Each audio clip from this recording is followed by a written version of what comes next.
Their voices already are talking about the issue we really want to have on today. Well, all the same, it's all about politics, it's all about religion, it's all about the build-up to EDO 2020, curbing political violence, and if time permits, we'll take a look at the proposal of the Southeastern governors to form their security outfit. I have four distinguished personalities here with me in the studio to throw more light on this particular discourse. Sitting very close to me is a retired permanent secretary, a public affairs commentator, a political analyst. Join me to welcome Kadri Bashir. Welcome to the show, sir. I appreciate your comment. Thank you, Wilson. All it's my pleasure. Sitting very close to him is a legal practitioner. Join me to welcome Barrister Matthew Edegase. Barrister, welcome to the show. Thanks for having me, Wilson. All right, you can tell from his apparel that he is a man of God. Prophet Jordan Iwala, welcome to the show. Thank you, God bless you. All right, I have a political analyst and of course a clergyman, young, vibrant. Join me to welcome, should I call you comrade now? Louis Osaro, welcome to TMI. Thank you very much, Wilson, for having me in your program. Okay, one complaint too many. Those citizens were not used to political violence, were not used to political thuggery. It's like alien to us as a people in our culture. But it's like that is becoming rampant. You get to hear political rallies being disrupted. You get to hear a threat to life. You get to hear also of report of assassination attempt. You get to hear so many things building up. People like saying that the reason why this thing is happening is because of what is ahead of us. Though it's still far, it is very close to us. EDO 2020. Mr. Kadri, I want you to take it up from here. What are your thoughts and your views on this? First, Wilson, let me thank you for bringing us to discuss this very urgent and critical point in our political history. For me, first I want to mention this. Crises have nobody is free when crises ensue. Like I always said, trouble, like a pendulum, it swings. Nobody knows who it will hit. Nobody can claim that it's a champion when there's crisis. Because we saw many wars in the past. We saw many crises in the past. We knew that victims were both parties. I'm not sure any genuine leader will want to have his followers gone before he becomes a leader. Or anybody will want to claim to be superior when people around him are gone. What makes you a chair or a leader is that you have people that you are leading. When they are exposed to the kind of danger that ensued in crisis, then something is wrong with the system. So for me, I am going to encourage our people that crisis do not breed anything good.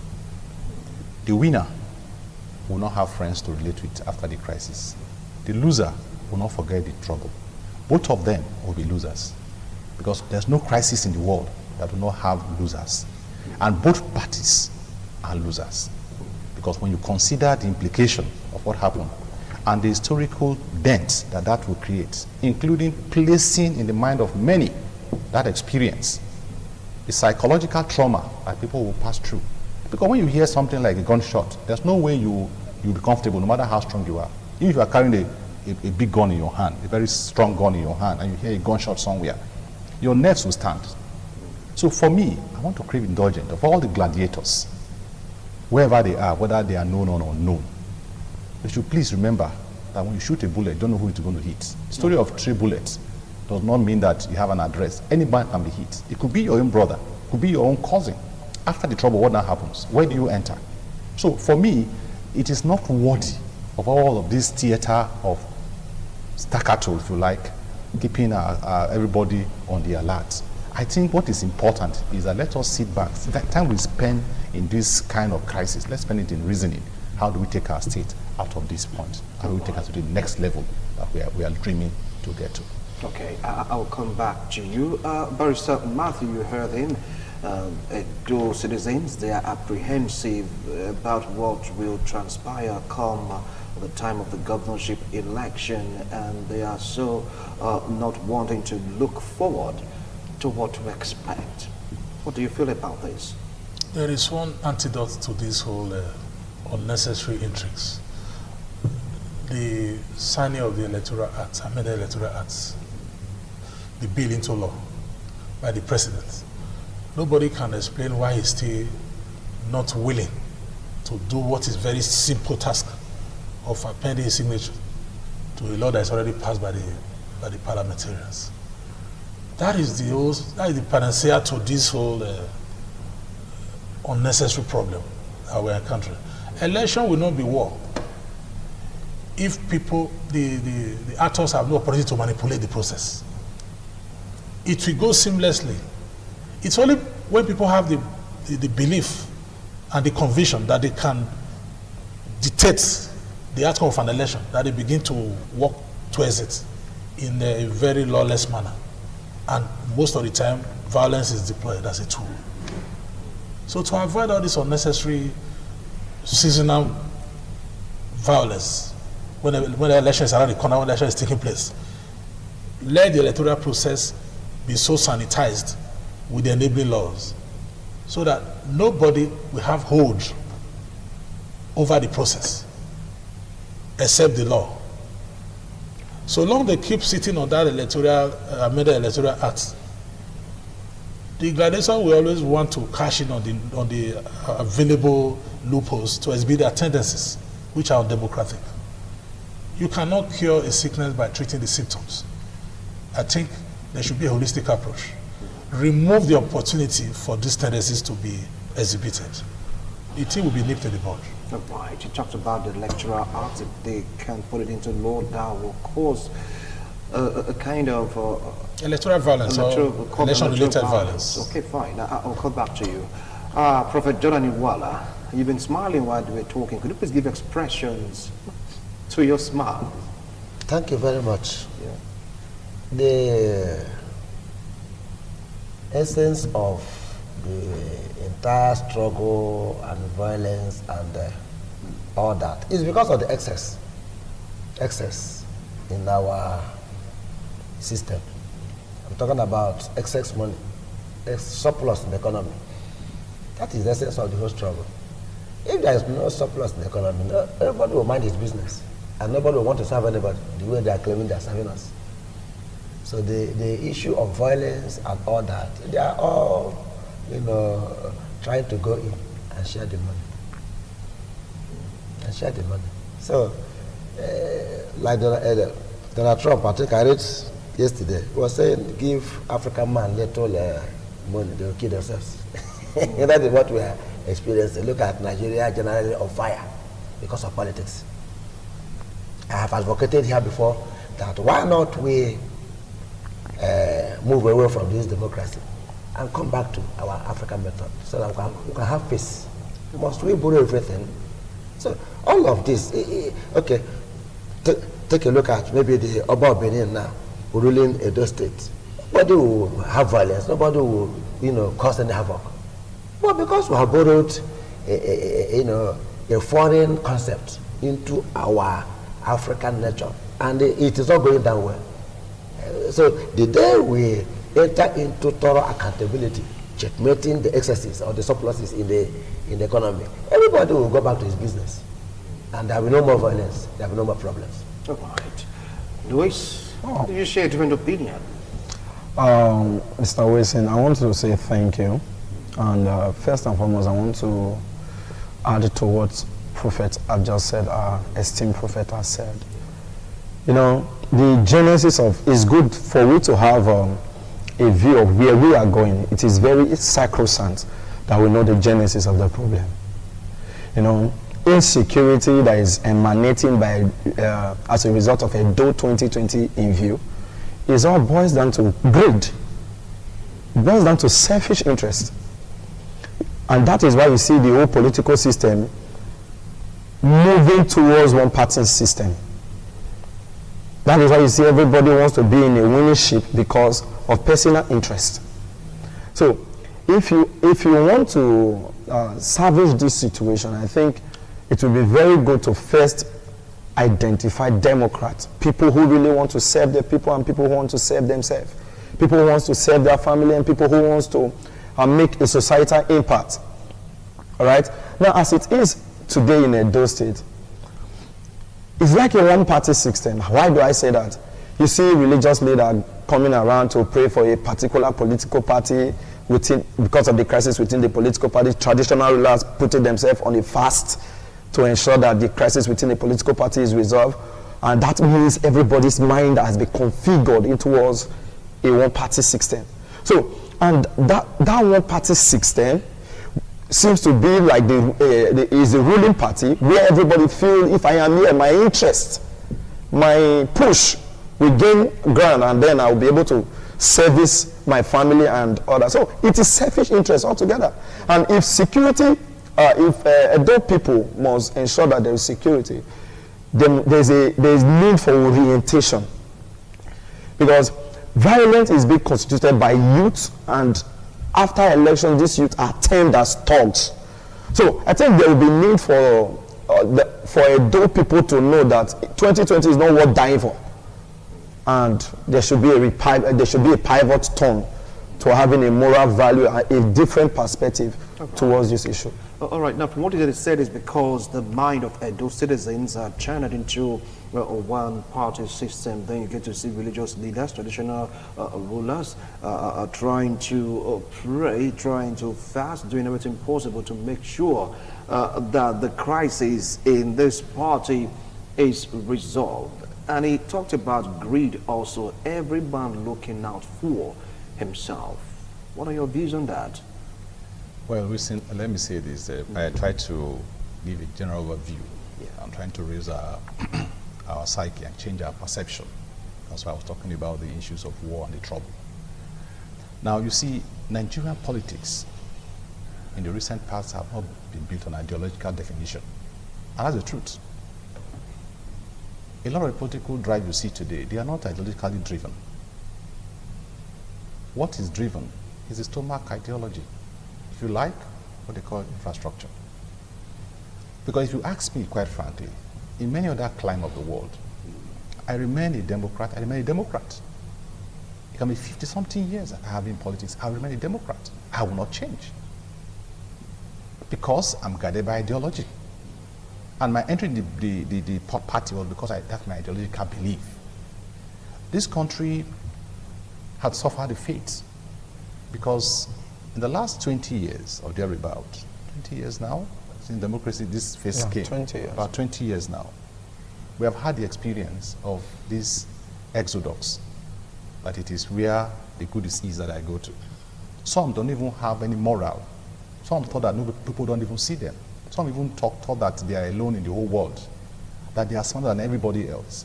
Today, you are in one party, tomorrow you are in the other party. What are you looking for? Desperation for leadership. And Nigerians and our people here in Edo, we must think out of the box. We must begin to re-examine whether we need to do this theater of back and forth. It is important to mention here that any man that is moving will tell you reasons why it's moving. He can give you 1 million reasons. But does those reasons make sense in a society where I don't should drive the process? Why are we the way we are today in this country? Is because we have lost ideological definition. That's why we are. And so for everything that you are seeing now, if this party relationship was built on ideology, I am a Democrat, I am a Republican, I will not have reason to begin to migrate from one party to the other party because I needed something desperately. Because I know that once a time will come, people will want us to be their leader. Now, the point again I want to make, which is very important, is that yes, there's now a psychic distortion. This is very important, psychic distortion, where the odds are now the rules. And there's no way you will not have anarchy. It's only when the rule stands the rule. Like they will say in law, that when you turn the law upside down and it's head on the ground, what you find is anarchy. So for me, what has happened now is that if we must drive our system, today this one is 2020 is already here. It will come and go. But are we setting a structure that can guide our future for a better political gain? Because just now, somebody mentioned here, the pastor mentioned here, and a scholar once wrote, they call him Professor B.I.C. Ejoman. He wrote the work Afrocracy. Maybe he tried to coin a word. Now, we have not domesticated, properly speaking, democracy in our system. we are in between two worlds. Like somebody will say, you're neither bat nor birds. Right. Because we do not domesticate this to make it look like our own. So everything we do not even, sometimes somebody will be asking whether we really understand the democracy, whether we really understand it. Okay. Because the point is this, is that when you are mixing two things together, there must be a new thing that will come. Sometimes that new thing can be chaos. So for me, what we need to do is to go and re-examine and see how we can domesticate democracy to make it drive it properly. And driven by an ideological definition. Right. If John today migrates and says he's moving from here to this point, people should go to ask question, what was his interest ab initio for coming to this business? Okay, I'll come back to you. Now, if you take a look at Edo State, it's like the temple is building and at a very fast rate. You get to hear accusations and counter-accusations from the same political party. Do you see it getting worse? You're like saying that we should look for ways to broker peace between this warring faction. The focus is Edo States and the election ahead. Yeah. It's not an election that is going to involve the two arms of government. The parliamentarians are already there. Their tenure at least this whole period is the governorship election, just sole election to elect the governor. If it's generating so much heat, assume it was the general election, what would have been the situation, the tempo? Like I said earlier on, there is only one angle to contain this virus, this political virus. It is to bring the antidotes. Electoral violence is becoming a democratic culture. We saw what happened in Kogi. We saw the Bayelsa debacle. Edo State might be worse than that. If the environment, the atmosphere that enable those tendencies are not removed here. You don't expect flies not to perch on the rotten meat. If the meat is clean, it will attract less flies. It should clean up the electoral system, the process. And the only way to start, the best place to start is the party primaries, internal democracy. My friend here was saying just now that we've not domesticated democracy, we should adapt it to our own peculiar. Democracy was propounded by the Greek philosophers. Yes. Americans are not the founder of democracy. They are not. Not even Britain. Yes. They also borrowed.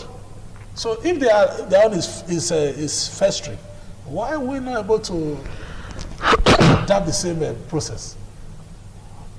What are we going to adopt? What are we domesticating? We did not domesticate the English language we are speaking. And we speak very well. We did not domesticate the mathematics that we are today. We have mathematicians. Chike Obi was one of the best. It wasn't doing it in Igbo language. He did the best. Most of the Silicon Valley experts in California, they are Nigerian. They are doing well. It is the knowledge of the West that they were able to imbibe. What is so difficult in practicing what the rules are straight? We play football. We didn't domesticate it. We play by the rules. Our players are playing in all the big leagues in Europe, and we will go to World Cup football tournaments. Do we play to a different standard? Do we score with our hands when we are playing football because we are from Africa? We know if you play foul, they will issue you a card. So let us just learn to simply play by the rules. Trying to bend the rule to suit our tendency should not be a recommendation. Instead, we should adapt our mindset to embrace doing things the way they should be done. This is not the first time democracy has been practiced in Nigeria. There was pre-colonial democracy. About Macaulay, all of them, they were playing by the rules. The Awolowos of the First Republic, they played by the rules. So if we now decide to bastardize the process that has been blossoming, and we think it is the problem is with the process, instead of trying to see what we have done that has bastardized the whole process and remedy it, like what we have done with this amended electoral act. If you notice a flaw, you quickly remedy it, you rectify it. But refusing to rectify a flaw and you want to perfect a process that is flawed from foundation is sheer hypocrisy. Right. The president should append the signature to that amended electoral bill. Okay. So that all these tendencies that were noticed that led to the amendment of the electoral to block the loopholes will be cured once and for all.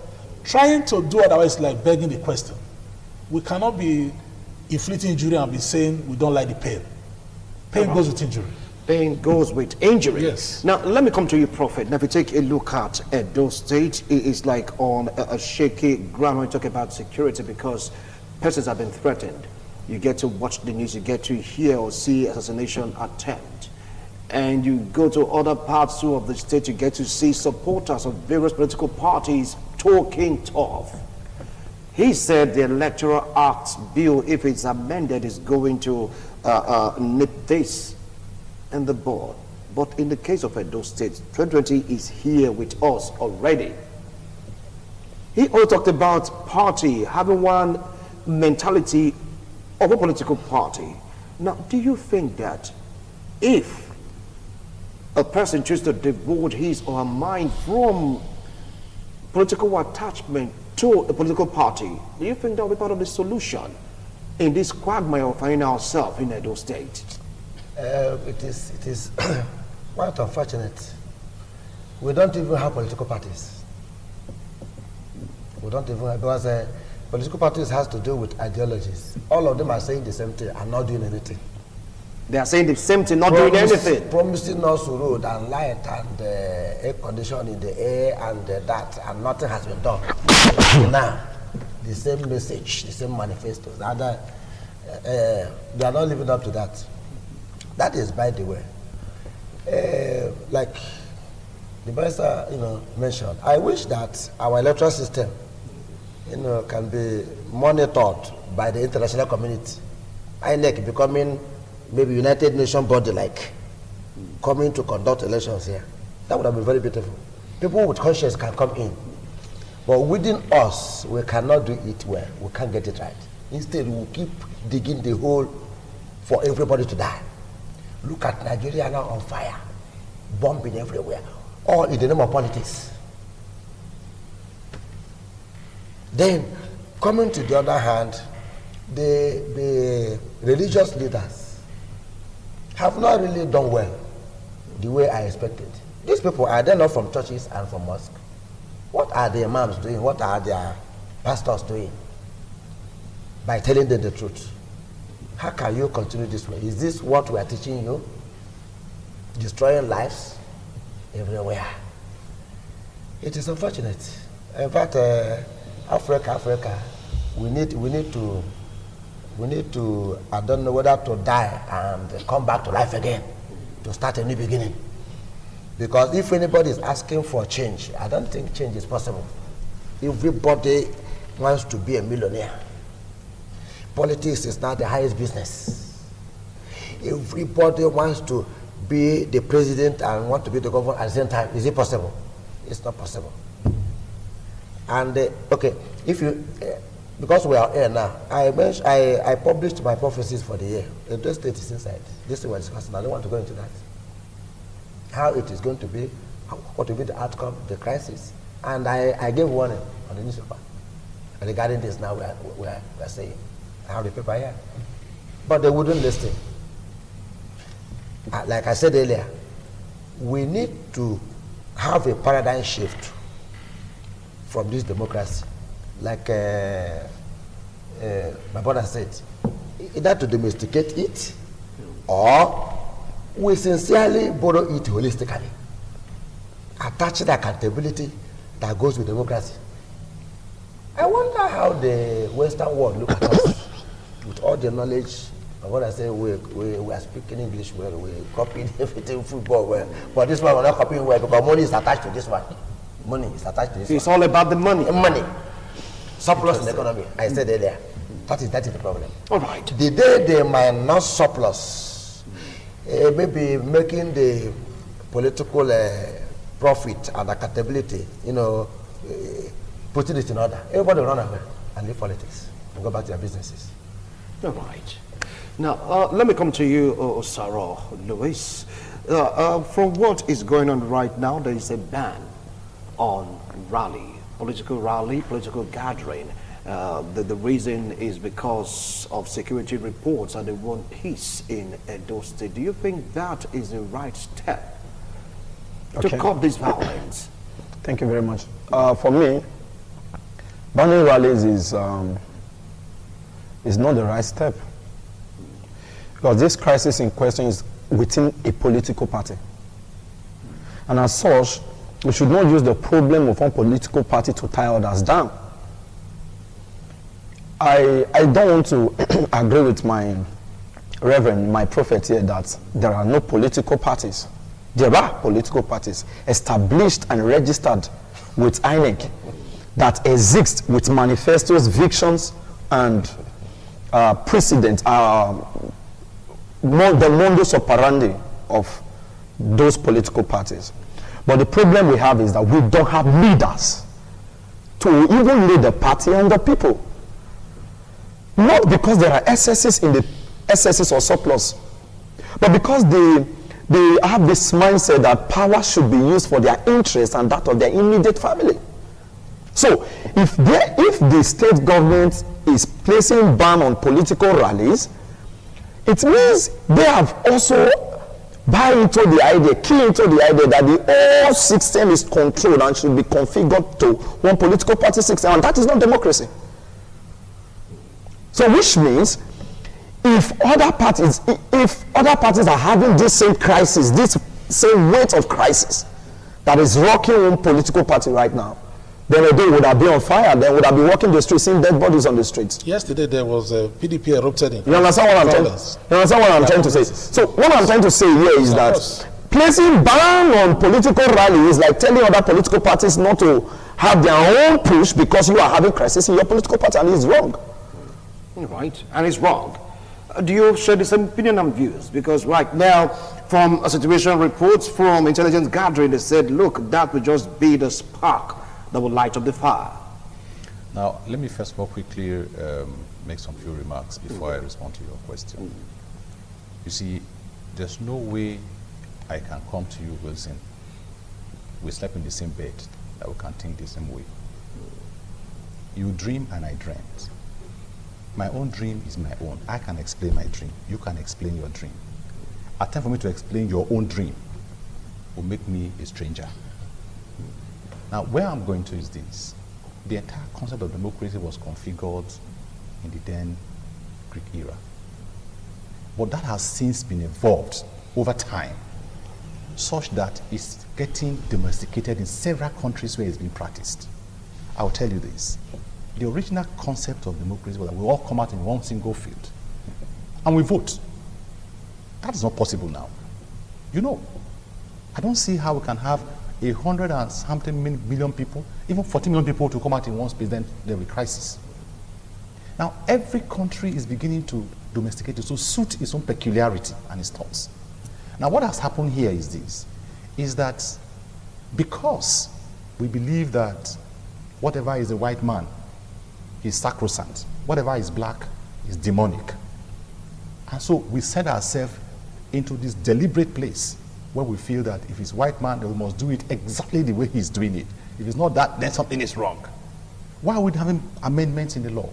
When democracy was coming to Nigeria, what was originally? They brought the democracy templates and they said, let us run it. But as time rolled by, discovered that our own psychology is not exactly the same psychology with the white man's psychology. Even the English we speak it from our own psychology. Every human being has his own psychology, such that the language he presents, that is called that some people can do it better than the others. Some people can reason more than the others. When you throw away your ab initio reasoning style as a person and translate it into a white man, and you throw that away, there's no way you can survive as a human being. So I want to make that point very clear. Now, coming back to the issue is this, which means that I'm saying that Nigerians must think democracy. How do we make democracy work in our system? So now what about the rally thing? Now, and I will come there. Okay. Now, the point I want to make is this, is that, yes, to stop rally means that you are stopping other people's right from going to do what they want to do. And that is why there's an urgency for all of us Because it's not about just the party in power now. It's about all of us. It's the entire state that is under this crisis. Let's not assume. It's like a madman says there's fire in my roof. You know, concern me, he's sleeping in the room. And when the fire now erupts, then they'll be blaming who? The point is that it is time for all of us, no matter where we belong, to sit down and say, how do we nip this trouble in our state now? Traditional rulers, the church leaders, the mosque people, it is time. Let us not wait and we say because it's APC, let's say it's their business. It has gone beyond it's their business. It's all of our business. Just like I mentioned here, that even recently, the other political party. Yesterday it was a festival of violence. And then they went gaga. Congress. Are we going to continue like this? So it means that whichever party comes on board, what is playing now here, we also play there. It's a political class. Let us not assume that it's just, You see, let me tell you, in class definition, what happened in the French Revolution, what brought the French Revolution in 1789? I'm a student of history. I must tell you this. What brought it? It was because they had three classes. The first class, second class, and third class. The first class got to a point that the place was now boiling. What was boiling? Who is superior among us? The first class made up of who? The priest and the prince. The prince said he was born a king. The priest said he was ordained a king. So who will really place? That became the firework. It is in that crisis that there was not asunder in the first class. And that asunder was what brought the lower class to overrun them.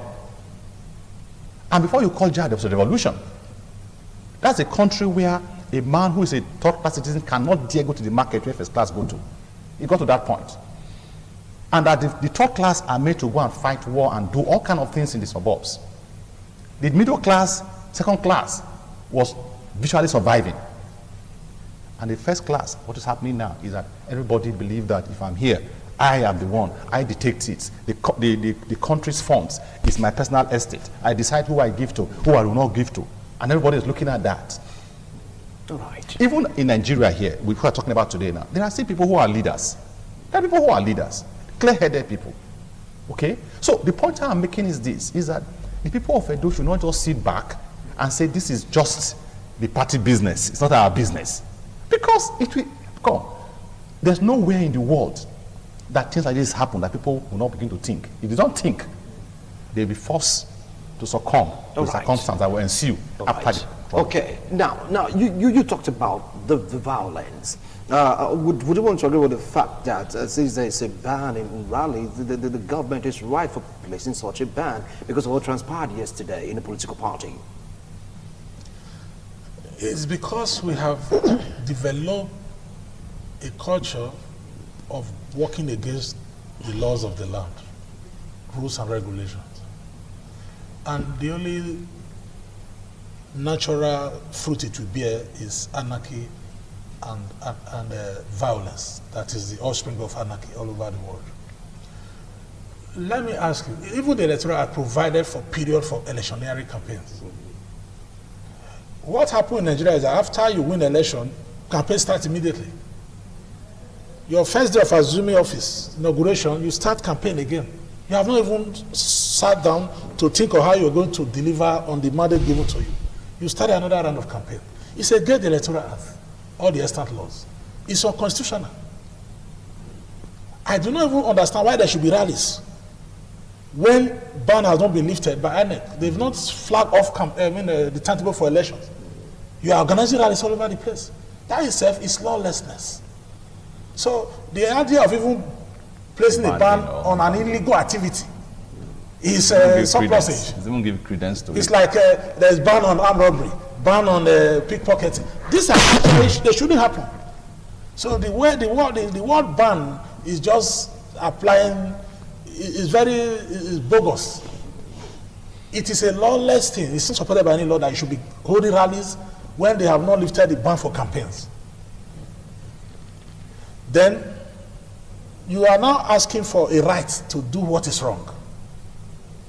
That it is my fundamental human right to assemble, to associate, to campaign outside the regulation. Where is that right? Where is that right without regulation? Where is it obtainable anywhere in the world? Where human rights are not regulated, or regulated rights. That is anarchy in disguise. I have the right to move freely. But if I go and stand in the middle of the road and be walking against traffic, Yeah, something is wrong. I'm causing the long traffic jam. Say, oh, I have freedom of movement. Nobody should stop me. And I'm in the middle of the road. I'm not on the pedestrian track. Every right is regulated. Otherwise, anarchy is the natural consequence of unregulated and unrestricted rights. All right. Now, let me come to you, Prophet. You get to see, because we're talking about EDO 2020, coming political violence. Was it 2 days ago or yesterday? You get to hear of one-time Commissioner for Justice attacked, and he was pointing accusing fingers to a particular faction, a particular political party within the same political party. People are saying that these are just accusations and counter accusation. There was still one also that said there's going to be no rally. How come you're having your own rally? Now, does the law apply to some certain political parties or group of persons, or this law should apply to everybody before you talk about the seemingly assassination attempt? Thank you very much. The law is for everybody, whether the party in power or party out of power. Like I said earlier, I didn't understand me, that these political parties are still one.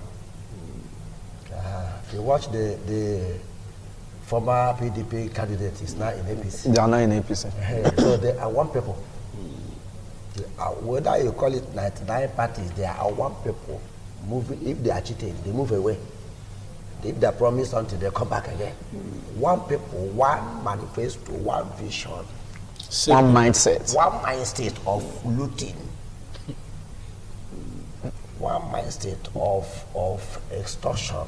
So why this is the primary target? Nothing can be right. Then let them not forget that they are one people. Because of politics, you want to kill yourselves. Because of money, you want to bomb everywhere. Well, but if the bombing goes round, nobody knows who will become the next victim. The bomber could be bombed. So, is that democracy? That was it today. Is that democracy?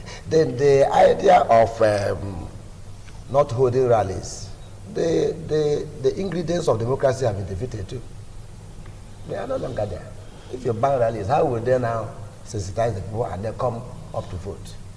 We still want to believe in the secret moves to manipulate things.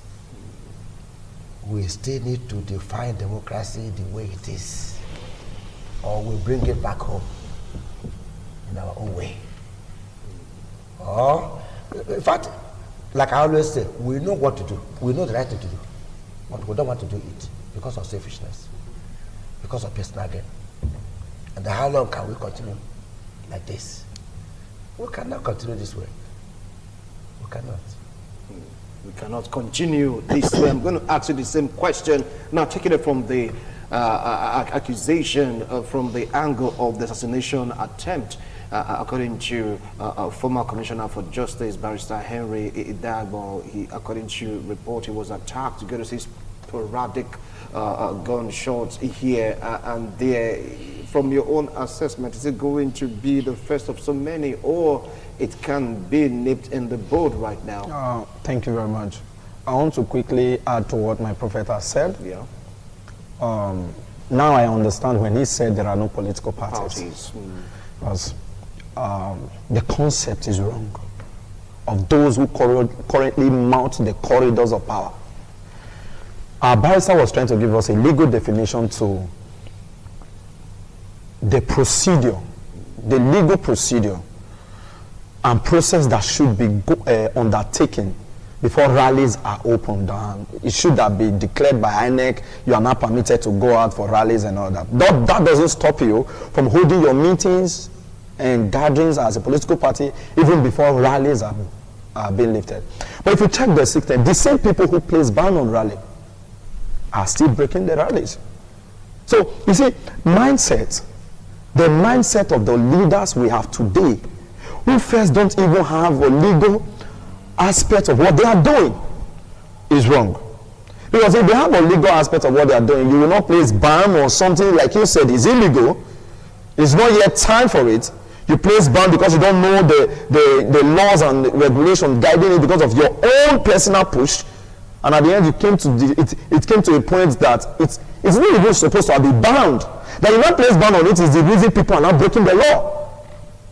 So if somebody goes out there now to hold a rally, you account the person to be breaking the law when it's not even time yet, according to the electional timetable. Yeah. So that first is wrong.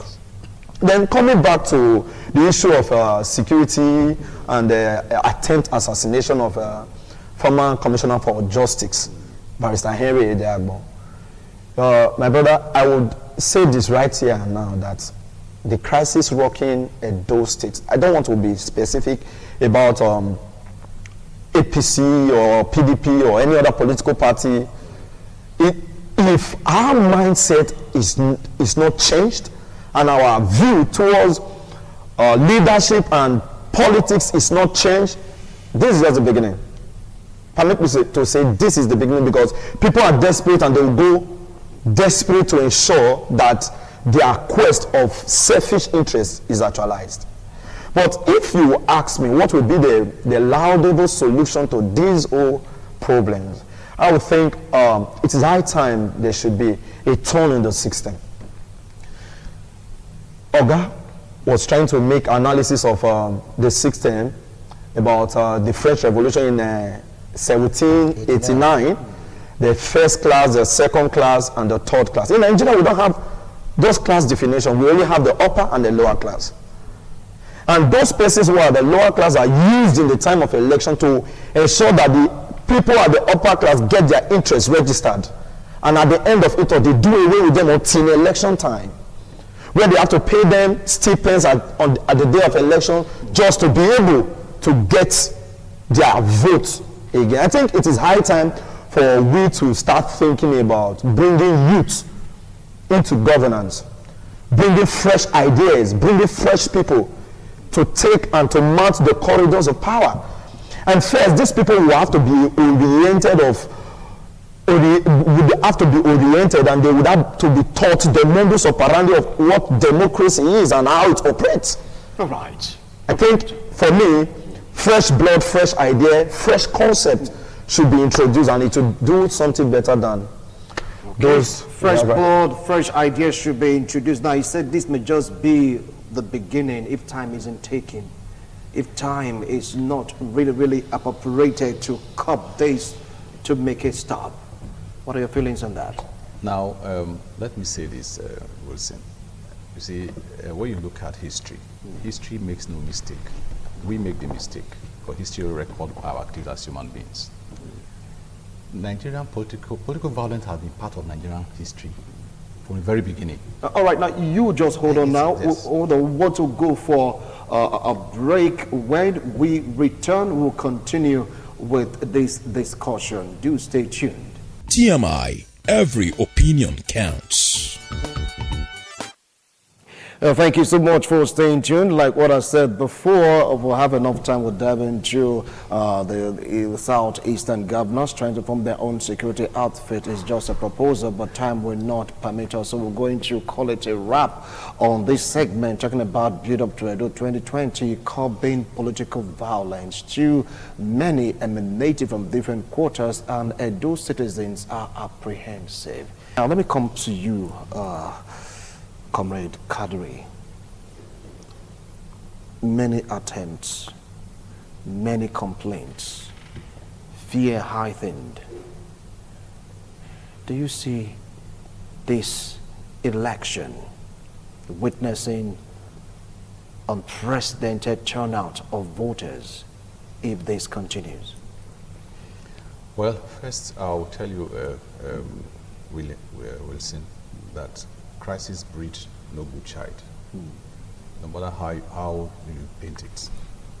The time for the entitled people to sit down and say, let's ask our gladiators to sit up. Doesn't matter who the person is. Because, like I said today, you cannot tell me that there's fire on your roof, you say you are sleeping inside. It doesn't bother you. Let us, Edo people, must stand up. The traditional institutions, the religious leaders, they must stand up. The time for us to talk and stop Edo from this imminent danger is now.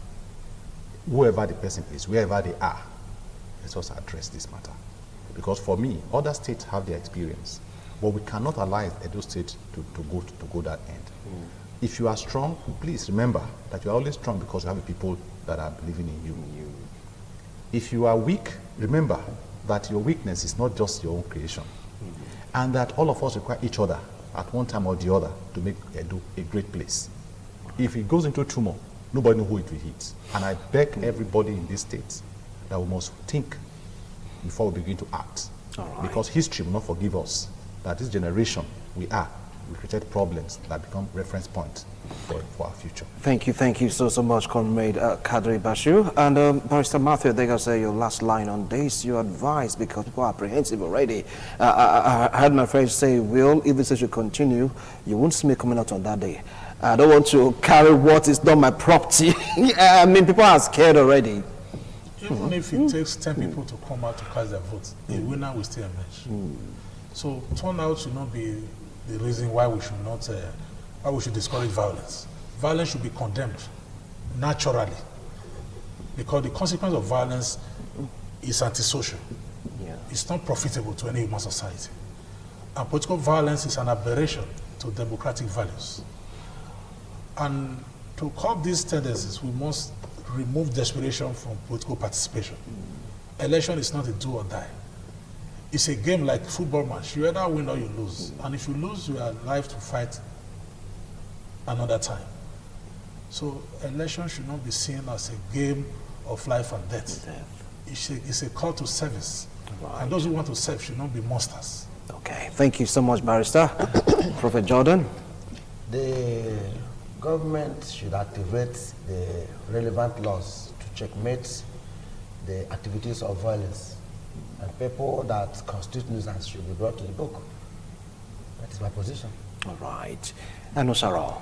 All right. If I must add, I would say in EDO 2020, I want to encourage people not to, because of the violence, say they will not come out to vote. Like the barrister said, even if it's 4 people, somebody will still emerge a winner. So I want to encourage them to look away, look for credit, to vote in this coming election, to ensure that they are selecting the kind of leaders that will not promote violence in the forthcoming elections. And then they should not withhold themselves from coming out because things are happening. And actually, all these things are happening to scare people away from the day of election. So they should not they should not fall into the trap. All right. Thank you. Not coming out. Thank you so much, gentlemen. I appreciate your wonderful analysis. Well, we'll just keep on watching. We keep on praying for a better Edo State. Say no to political violence. Come on, one violence, one attempt too many. Anyway, whatever you hear them say on this platform is their opinion. It has nothing to do with ITV. We'll do our best possible to make sure they follow rules and regulations governing the airwaves. Once more, gentlemen, appreciate all of you.